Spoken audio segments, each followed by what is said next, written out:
So the next presentation is being presented by Carvalho. He's head of quantum control solutions at QControl, the company QControl, and he's talking about how to make quantum computing useful with performance-enhancing infrastructure software. The stage is yours. All right, okay, thank you very much. Thanks for the introduction. My name is Carvalho. I'm the head of quantum control solutions at QControl. So QControl is a quantum technology company that was founded in 2017 in Sydney, Australia. So with the mission of making quantum technology useful. It's a pleasure to be here in this conference in Berlin because actually I relocated from Australia to Berlin last year to open our office in Europe here. So we are just kind of a few urban stations from here, which was very convenient. Anyway, so how do I change things here?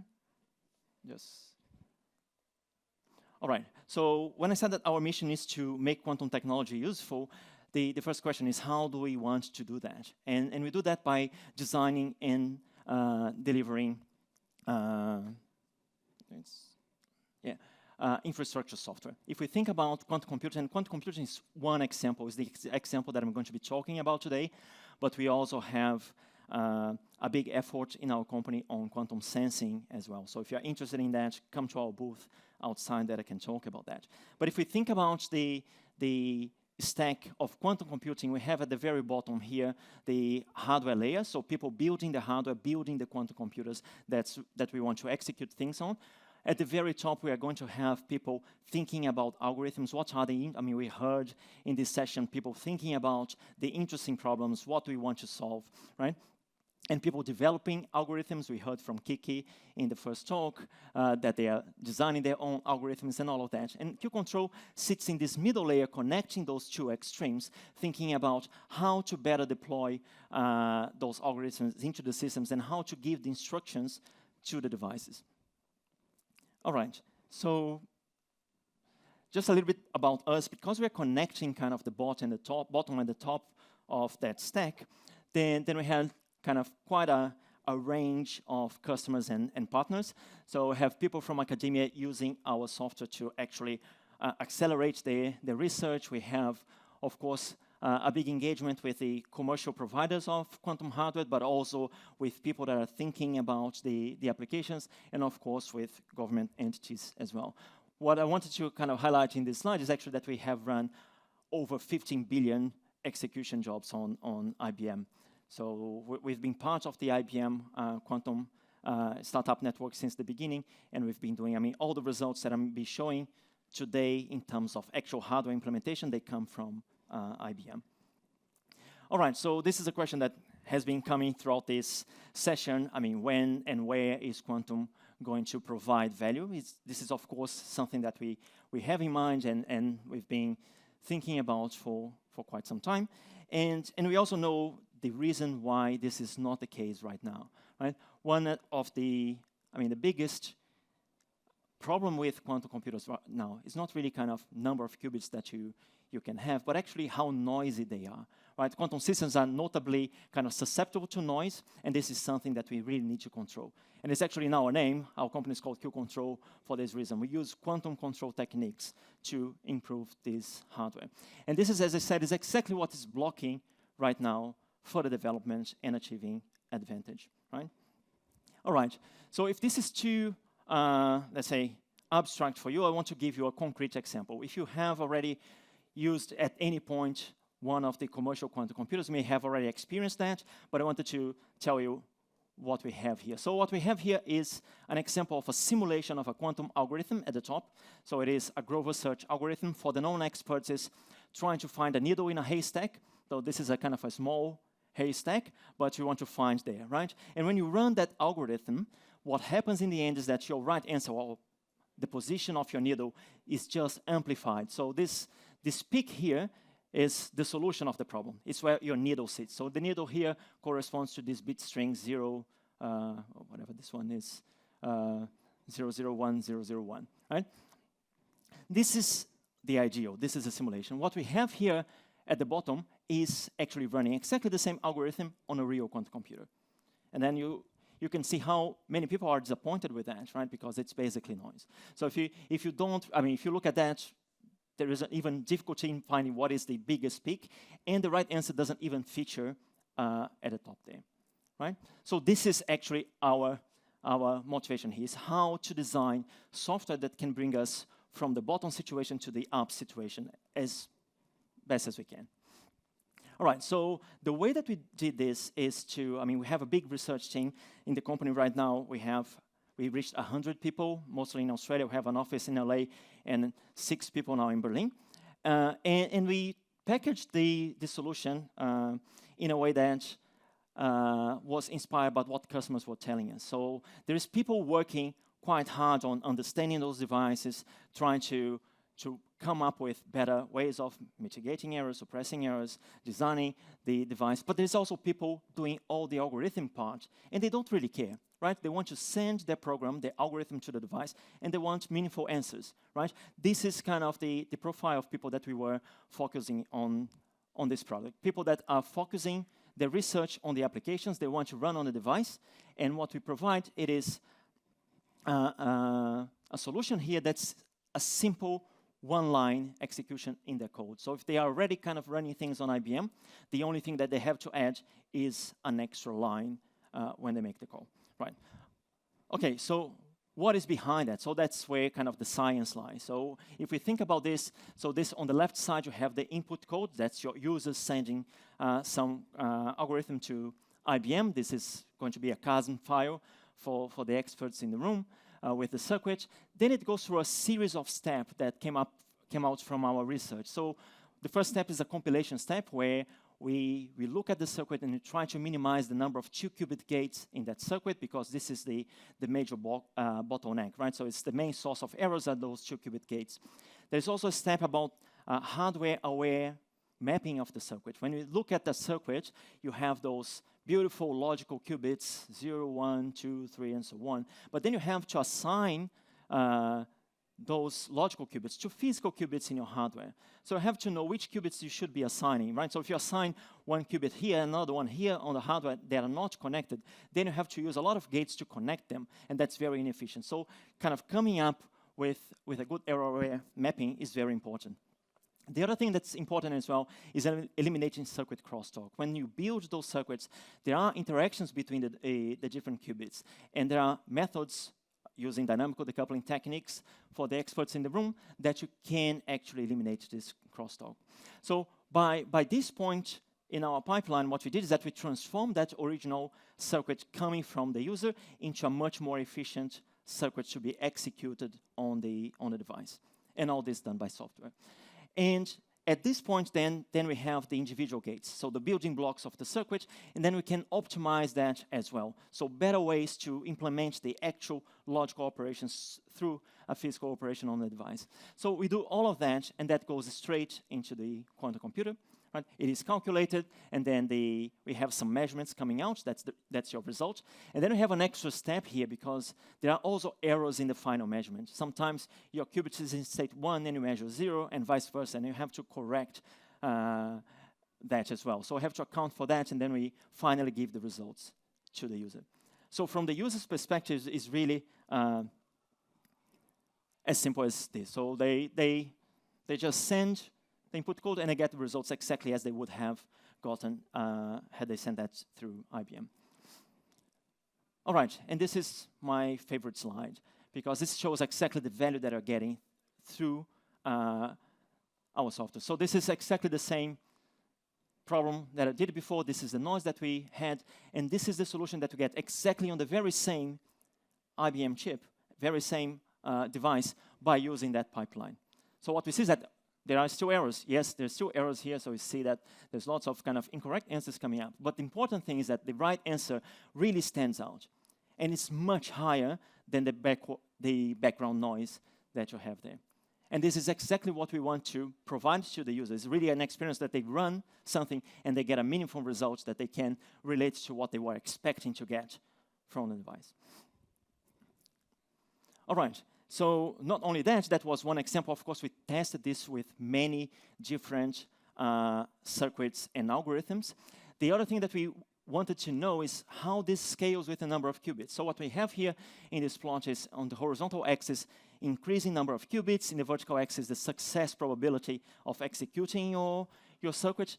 The white points is just using without any kind of trick, just running directly using Qiskit. You see, this is a logarithmic scale, so it's an exponential decay.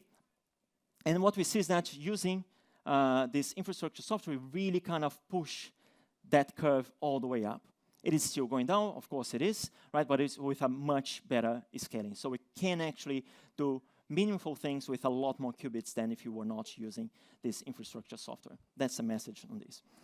The other thing that's really, really important here is thinking about the complexity of the problems that you're trying to solve.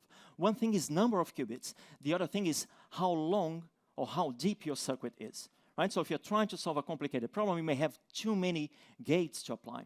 And that's what this is telling you. So the circuit depth, pretty much the number of, in this case, 2-qubit gates on the device. And you see that, for example, without using our solutions, you can get, for example, 10% chance of getting the right answer here, pretty much getting truncated at 20 gates. But using our software, we can go up to kind of 100 and get the same success probability. So we're increasing by about 10 times the length, so the depth of the circuit that you can run just now with those systems. Right, so then moving a little bit in terms of thinking about that initial motivation in terms of what are the problems that we want to solve in real life. So of course we tried with many kind of algorithms, but we are also looking at what people are doing now in terms of use cases. And what we found out is that in many different kind of areas, especially in terms of optimization, and we heard this already in this session, people are using those hybrid algorithms to actually obtain solutions for those real problems. So what we thought about is that actually we can look and be smarter in the way that we encode that problem and actually how we write those optimization problems into our software. So what we did is that we actually developed an extra module on top of the system that's called Solve QAOA. So QAOA is one of those hybrid algorithms. The idea is that you run your circuit depends on some parameters, and then this is connected to a classical optimization that tries to find what are the optimal parameters. And then you do this optimization on and on until you find your optimal value.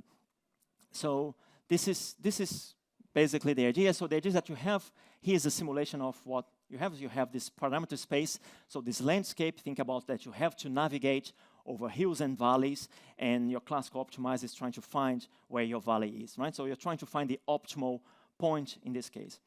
When you actually, so this is a simulation, when you actually try to reproduce this landscape into the device without any kind of intervention, it looks like this. So it's pretty much like you threw a bomb on that landscape and there's nothing but debris on that. And because of this very kind of noisy landscape, you can't really hope that your classical optimizer is going to find the minimum because there's no indication where the minimum is here.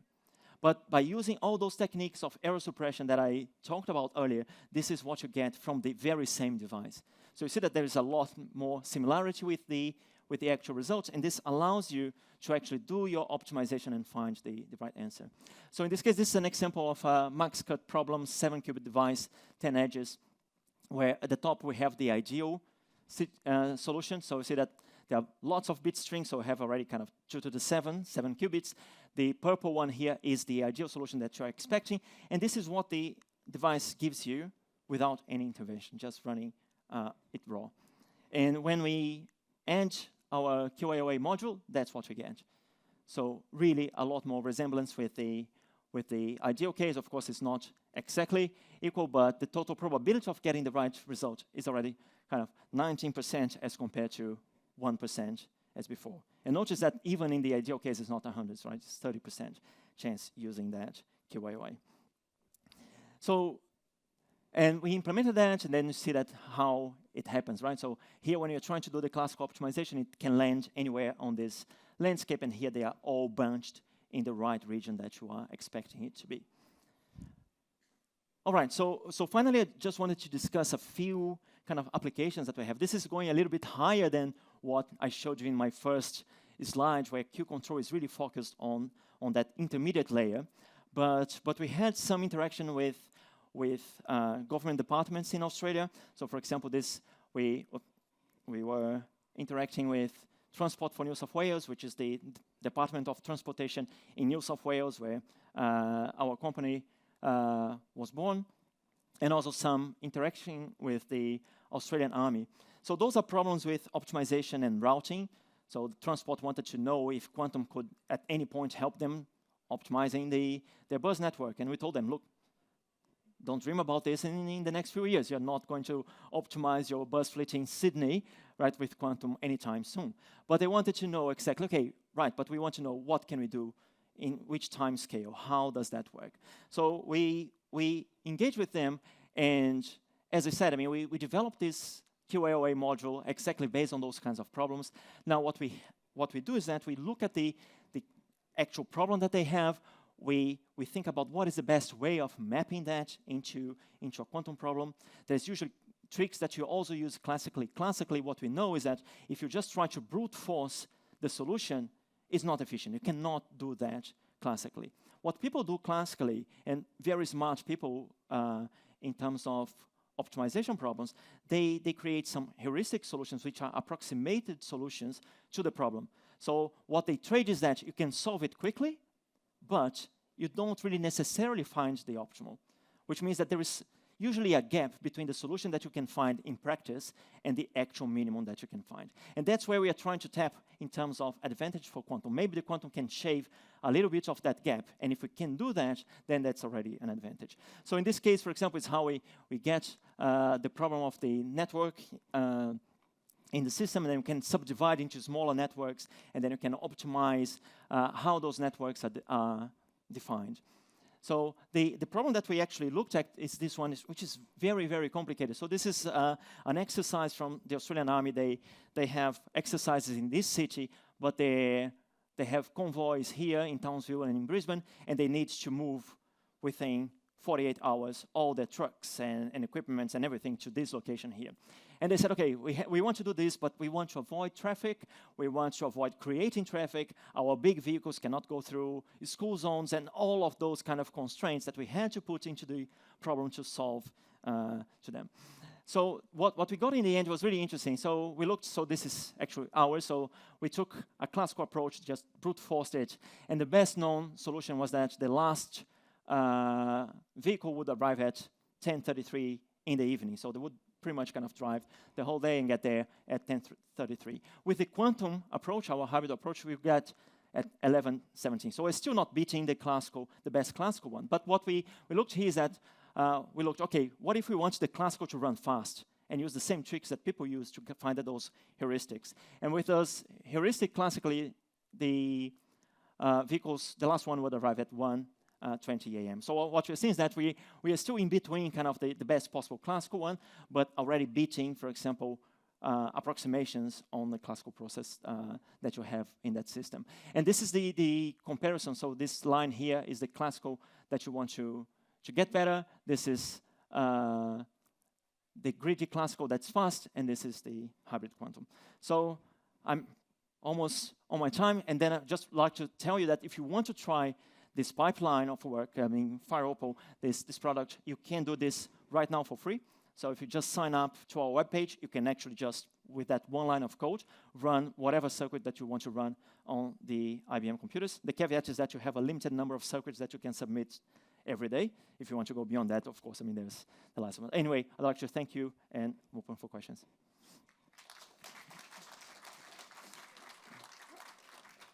Andre, that was very broad and very interesting. Do we have any questions? Do not have any questions yet, so then I'll start. Oh, we have a question here.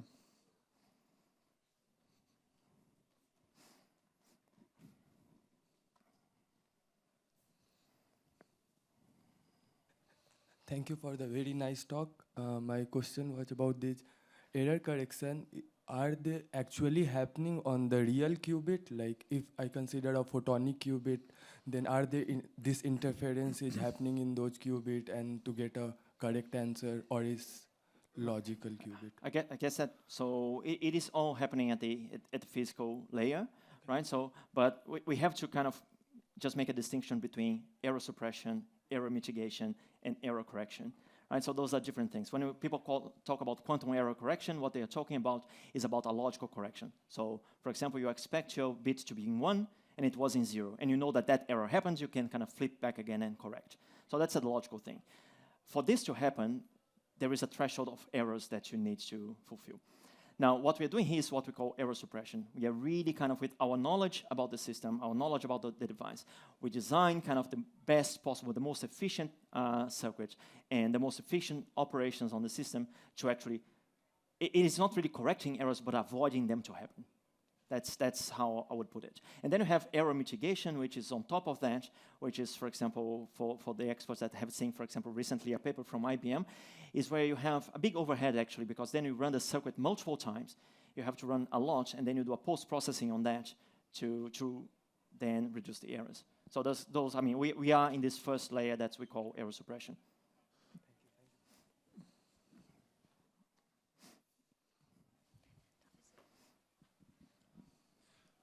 Hi, thank you for the interesting talk. When you're developing a software stack which is really meant to be scalable, a big bottleneck can also be compilation time. How does your product scale when you're going to like really large circuits? Yeah, that's a very good question, right? So because this is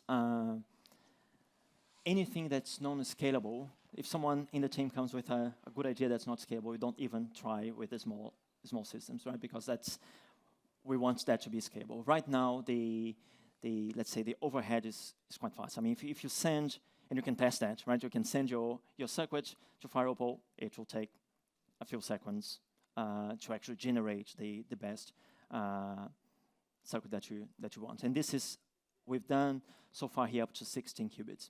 And I agree, I mean, if your question starts to go to 100, then of course that becomes an issue, right? And this is something that we are tackling right now at looking at bigger devices. But you're right, so at some point it could well be that you have some compromise to make, right? So maybe you could have a much better circuit, but then if it takes half an hour to compile, what is the point, right? So, and that's the thing that you have to keep in mind. Maybe you're going to have to trade speed for, maybe it's not the best circuit that I could get, but it's what I can get in a reasonable time. That's something that you have to kind of include when you are designing and thinking about the optimization for this. Thank you, Andre. This was very insightful. Thanks a lot. I think you're just around here for more questions. Thank you.